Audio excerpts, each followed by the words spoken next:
बहुत ध्यानपूर्वक हमारी ओर देखिए। कभी अवसर मिले ना तो महाभारत में कितने पात्र हैं, कितने कैरेक्टर हैं, गिनती कीजिएगा। संपूर्ण महाभारत में जितने पात्र आपको मिलेंगे उतने ही प्रकार के लोग इस दुनिया में हैं, उससे एक भी आगे नहीं, एक भी कम नहीं। और जहां तक मेरा अनुमान कहता है आपको 81 प्रकार के लोग मिलेंगे महाभारत में, 81, और ज्यादा भी हो सकते हैं। और ये 81 प्रकार के स्वभाव, व्यवहार, विचार वाले लोग ही इस पूरे ब्रह्मांड में हैं। 8 अरब खरब जितने भी हों, 81 प्रकार के व्यवहार हैं और वो सब महाभारत में है। इसलिए महाभारत का हर एक व्यक्ति हम हैं। अब जैसे दुर्भाव है, क्या कहता है गुरुपुत्र अश्वत्थामा से कह रहा है कि गुरु भाई, गुरुपुत्र, यदि हम सिंहासन पर नहीं बैठे हस्तिनापुर के तो ये भी नहीं बैठने चाहिए। जो मेरा नहीं हुआ वो मैं किसी और का नहीं होने दूंगा। ऐसे स्वभाव के लोग होते हैं संसार में। यदि मुझे नहीं मिला तो इसको भी नहीं मिलना चाहिए, और मुझे नहीं मिला तो इसको मिल गया, तो अब इसका हनन कैसे हो, इसकी हत्या कैसे हो, इसका दुरुपयोग कैसे हो, इसका बुरा कैसे हो, इस विचार में लगते हैं। ये विचारधारा वाले लोग ही दुर्योधन हैं।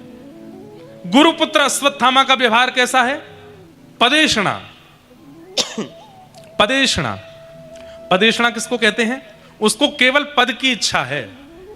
मैंने किया क्या, क्या नहीं किया, इससे कोई मतलब नहीं है। मैंने अच्छा क्या किया, बुरा क्या किया, कमाई कितनी हुई, ना कमाई कितनी हुई, कोई इससे मतलब नहीं। बस मैं एक पद पर हूं, ये सबको पता होना चाहिए। मेरी एक पदवी है।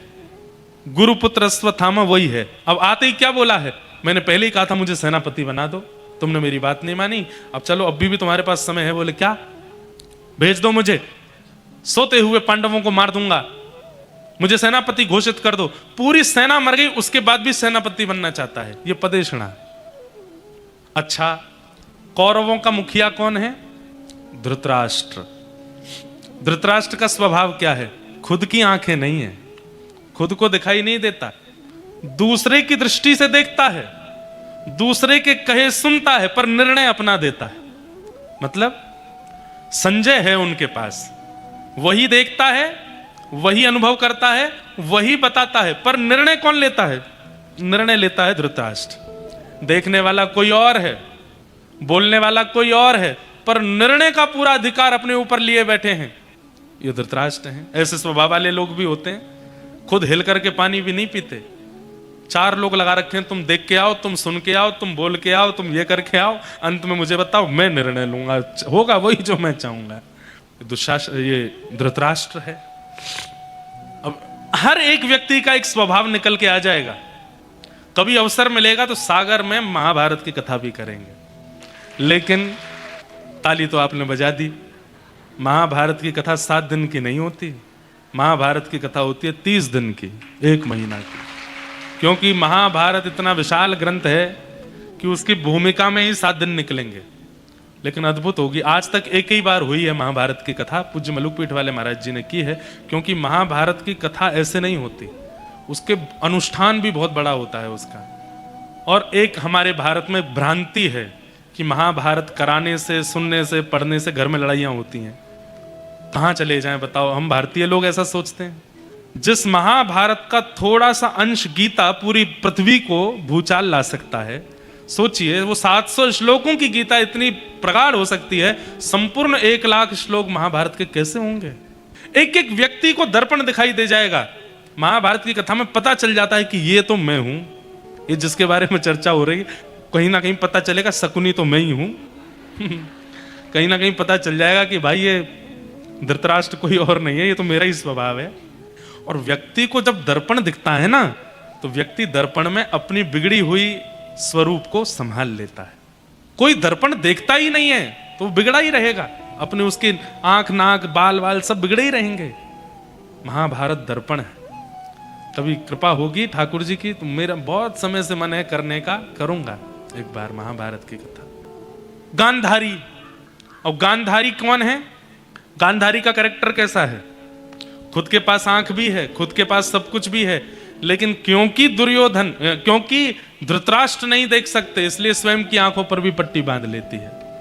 मतलब किसी पर, इसी को कहते हैं अंधविश्वास। वो तो देख ही नहीं रहा है और बिना देखे सब गलत कर रहा है, मैं भी नहीं देखूंगी। लो, अरे तुम्हारी तो आंख खुली रखो, तुम उसकी पत्नी हो, तुम अगर देख के बताओगी तो उससे बहुत कुछ अच्छा होगा। लेकिन उन्होंने गलत अर्थ निकाल लिया पतिव्रता नारी होने का। कैसा अर्थ निकाला? बोले ये नहीं देखते तो मैं भी नहीं देखूंगी। सबका अपना अपना एक कैरेक्टर है महाभारत में, और वो सब हम ही हैं। गुरुपुत्र अश्वत्थामा अर्धरात्रि में गए और सोते हुए पांचों पांडवों को मारने के लिए, लेकिन ठाकुर जी जिसके रक्षक बन जाते हैं उसको फिर कौन मार सकता है? कल हमसे किसी ने निवेदन किया, महाराज अम्बरीश का चरित्र सुनाइएगा। हमने कहा जरूर सुनाएंगे। महाराज अम्बरीश का चरित्र एक दिन सुनाऊंगा, मैं विस्तार से सुनाऊंगा। कैसी रक्षा ठाकुर जी करते हैं, बस ठाकुर जी के चित्त को भा जाए तो ठाकुर जी रक्षा। अच्छा, एक और बात, क्या प्राणों की रक्षा को ही आप ठाकुर जी के द्वारा की गई रक्षा मानते हो? नहीं, प्राणों की रक्षा ठाकुर जी के द्वारा की गई रक्षा नहीं है। तो सामने आपके काम को विचलित करने वाली परिस्थिति प्रकट हो गई, परिस्थिति भी प्रकट हो गई, समय भी प्रकट हो गया और अनुकूलता भी हो गई कि आप इस काम को कर सकते हो। लेकिन आप जानते हैं मनी मन की ये पाप तो है, लेकिन कोई देख नहीं रहा है, अगर मैं चाहूं तो कर सकता हूं। लेकिन उसी समय आपने अपने मन की बात सुन करके अपने आप को उस स्थिति से निकाल दिया और उस क्रिया को नहीं किया, तब मानो ठाकुर जी ने आपकी रक्षा की। हमारी बात समझ में आई? परिस्थिति प्रकट हुई है, अनुकूलता प्रकट हुई है, समय प्रकट हुआ है, कोई देखने वाला भी नहीं है और आप चाहो तो कर सकते हो।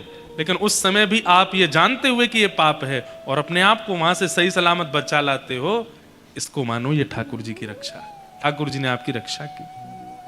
और भले ही आप खूब अच्छे प्रवचन करता हो, खूब अच्छे आध्यात्मिक व्यक्ति हो, लेकिन परिस्थिति जैसे ही प्रकट हुई, अनुकूलता देख करके, मौके का फायदा उठा करके आपने उस उपभोग को भोग लिया, समझ जाओ ठाकुर जी ने आपको बचाया नहीं। इसलिए रक्षा विषयों से होती है। संसार में तो भाई जब जिसको मरना है वो मर ही जाएगा। किसी को पहाड़ से गिर के मरना होगा, किसी की मृत्यु अटैक से होनी होगी, किसी की मृत्यु बीमारी से होनी होगी। मृत्यु को तो बहाना चाहिए, हम सबकी मृत्यु बहाने से आएगी। कई बार जीवन में हम बच गए किसी स्थिति में, तो वहां तो यही मानना चाहिए कि यहां मेरी मृत्यु नहीं थी, आगे आएगी। वहां ठाकुर जी ने रक्षा नहीं की आपकी। ठाकुर जी रक्षा तो विषयों में करते हैं, विषयों में रक्षा करते हैं। 5 पांडवों को तो नहीं मार पाया गुरुपुत्र अश्वत्थामा, पर द्रौपदी के सोते हुए 5 पुत्रों को मार दिया। अंधेरे के कारण पता नहीं चला, 5 पुत्रों को मार करके जैसे ही गया, प्रातःकाल होते ही पता चला कि वो तो 5 पांडव नहीं, द्रौपदी के 5 पुत्र थे। अर्जुन ने प्रतिज्ञा ले ली, जिसने भी द्रौपदी के 5 पुत्रों को मारा उसको जीवित नहीं छोड़ूंगा। भगवान ने बार बार कहा, क्रोध में निर्णय मत लो अर्जुन, चाहे परिस्थिति कितनी भी खतरनाक क्यों ना हो जाए, पहले क्रोध को शांत करो। क्रोध में बंधुओं एक नियम बना लीजिए, क्रोध आपको बहुत आता, आने दो। बस क्रोध में एक काम कर लीजिए, बोलिए मत, मौन हो जाओ। ये आपको करना पड़ेगा। आप जिस दिन क्रोध में मौन होना प्रारंभ हो जाएंगे, आप अपने आप अनुभव करेंगे कि अब आपसे कोई गलती नहीं होगी, अब आपसे कोई अपराध नहीं होगा।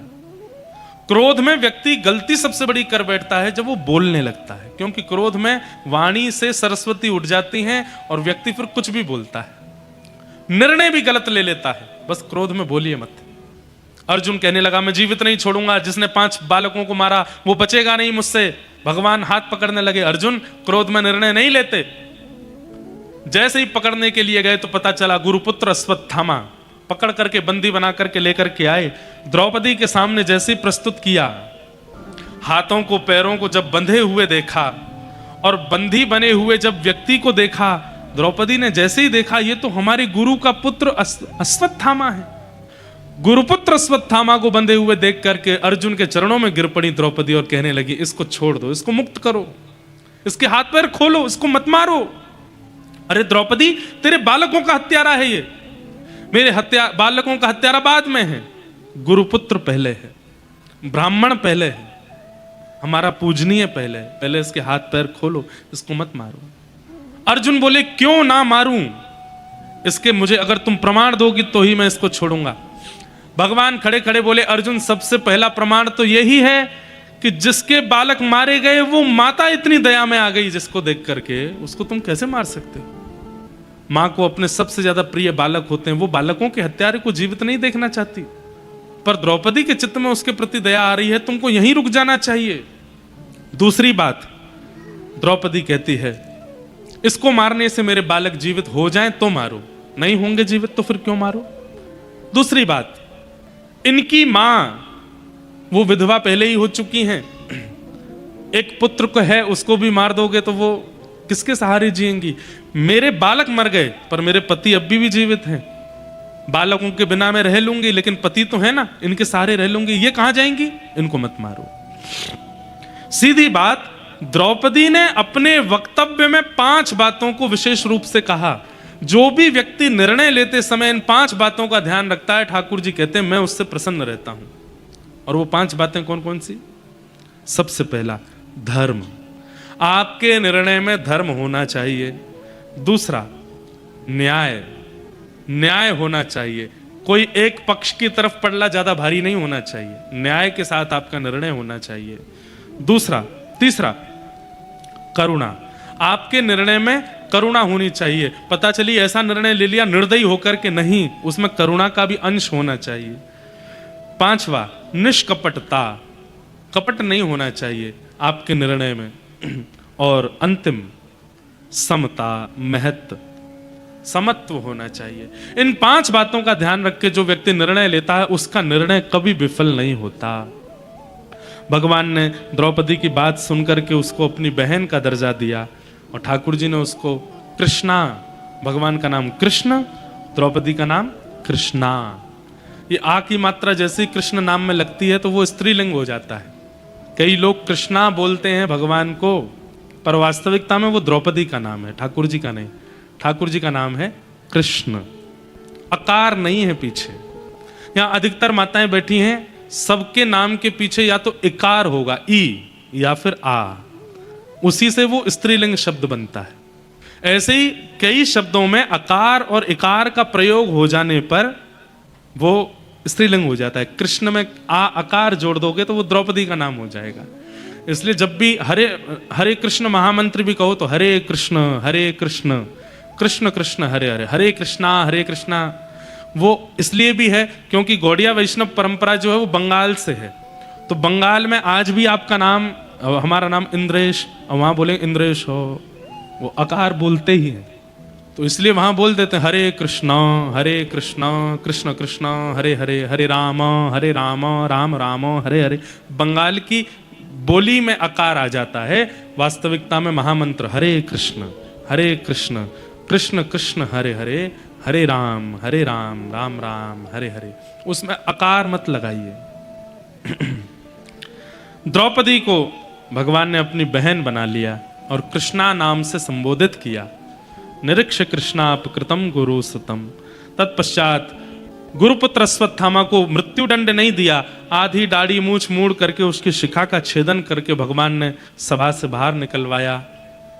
अपना अपमान जान करके अश्वत्थामा ने ब्रह्मास्त्र छोड़ दिया उत्तरा के बालक को मारने के लिए। गर्भवती है उत्तरा, उसके बालक को मारने के लिए। उत्तरा कौन है? अर्जुन की पुत्र वधू, अर्जुन के पुत्र अभिमन्यु की पत्नी है उत्तरा। उसके गर्भ में बालक है और उस गर्भ के बालक को मारने के लिए ब्रह्मास्त्र छोड़ दिया अश्वत्थामा ने। भगवान के चरणों में जाकर के जब उसने प्रणाम किया कि नाथ मेरी रक्षा करो, ठाकुर जी एक रूप से बाहर खड़े हैं, एक रूप से वायु का रूप धारण करके नासिका से गर्भ में प्रवेश कर गए और अपनी गदा को घुमा करके भगवान ने उत्तरा के गर्भ के बालक की रक्षा की। बोलो भक्त वत्सल भगवान की। कालांतर में यही उत्तरा के गर्भ का बालक जन्म लेकर के परीक्षित कहलाए, परीक्षित हुए। भगवान अपनी लीला पूरी करके अब सबसे आज्ञा लेने लगे, भैया महाभारत युद्ध पूरा हुआ, अब आप सब लोगों के सब क्रिया पूरी हो गई, पांडवों को हस्तिनापुर का राज्य मिल गया, अब मैं चलूं, अब मुझे आज्ञा दो, मैं द्वारिका जाऊंगा। तब भुआ कुंती ने आकर के भगवान की स्तुति गाई, और कुंती ने जो स्तुति गाई है बहुत सुंदर है। बंधुओं, उत्तरा के गर्भ में भगवान ने जाके रक्षा की, ये किसी ने नहीं देखा, केवल कुंती ने देखा। बाकी सबको तो लगा ठाकुर जी भारी खड़े हैं, पर कुंती ने देख लिया कि ठाकुर जी वायु मात्र बन करके भीतर गए और जाके रक्षा करके आए। अब भगवान रथ में आरूढ़ होकर के जैसे ही द्वारिका के लिए जाने लगे, कुंती ने दोनों रथों घोड़ों की चाबुक पकड़ ली और रथ रोक दिया। भगवान बोले कहो बुआ क्या बात है? बोले नीचे आओ, हमें बात करनी है आपसे। ठाकुर जी नीचे उतर के आए। बंधुओं, 3 पात्र महाभारत में ऐसे हैं ठाकुर जी को बहुत प्रिय हैं। सबसे पहला कुंती, दूसरा कर्ण और तीसरा अर्जुन। ये तीनों ठाकुर जी को बहुत प्रिय हैं। उनमें पहला नाम कुंती का है। कहो बुआ क्या बात है, आपने हमारा रथ रोक लिया? बोले कि मुझे आपसे कुछ बात करनी है। बोले क्या बात करनी है? बोले मैं आपको प्रणाम करना चाहती हूँ। चरणों में प्रणाम किया तो ठाकुर जी उल्टा प्रणाम करने लगे। बुआ उल्टी गंगा बहा रही हो, भतीजे हैं हम आपके, हमें आपको प्रणाम करना चाहिए, आप हमको क्यों प्रणाम करती हो? बोले जब पता चल जाए कि भतीजा भगवान है तो फिर उसको प्रणाम ही करना पड़ेगा ना, आप हमारे परमात्मा हो इसलिए हम आपको प्रणाम। अच्छा हम भगवान हैं? हाँ, ऐसा कौन सा काम किया हमने जो हम भगवान हैं? बोले क्योंकि आप बाहर भी खड़े रहते हो, सबके भीतर भी चले जाते हो, मैंने देखा आपने। बोले मैं जानती तो हमेशा से हूं, बचपन से जानती हूं कि आप भगवान हो, लेकिन आज मैंने प्रत्यक्ष रूप से आपकी एक लीला देखी। आप बाहर खड़े थे और आपने उत्तरा के गर्भ में प्रवेश करके उसके बालक की रक्षा की। जो अंदर बाहर सब जगह रहे वही तो परमात्मा होता है, इसलिए मैं आपको प्रणाम कर रही हूं। बंधुओं, ठाकुर जी की चोरी कोई नहीं पकड़ सकता, लेकिन भक्त पकड़ लेते हैं। ठाकुर जी की लीला को सब भक्त पकड़ लेते हैं। 2 मिनट में भक्तों के पकड़ में ठाकुर जी आ जाते हैं। ठाकुर जी बोले मैया बुआ, अगर मैं परमात्मा हूं तो परमात्मा तो सब जगह रहता है, तो फिर मेरे दर्शन करने के लिए आपको द्वारिका क्यों आना पड़ता है? या मेरे दर्शन के लिए आपको द्वारिका से क्यों बुलाना पड़ता है मुझे? मैं अगर परमात्मा हूं तो सब घट में मेरा निवास है, सब जगह मेरा दर्शन हो जाना चाहिए। इसका इतना सुंदर उत्तर देती हैं कुंती। क्या कहती हैं? आप सब जगह हैं पर दिखते क्यों नहीं? बोले क्योंकि कठपुतली को नृत्य कराने वाला अगर कठपुतली और अपने बीच से पर्दा हटा देगा तो कठपुतली के नृत्य में आनंद नहीं आएगा।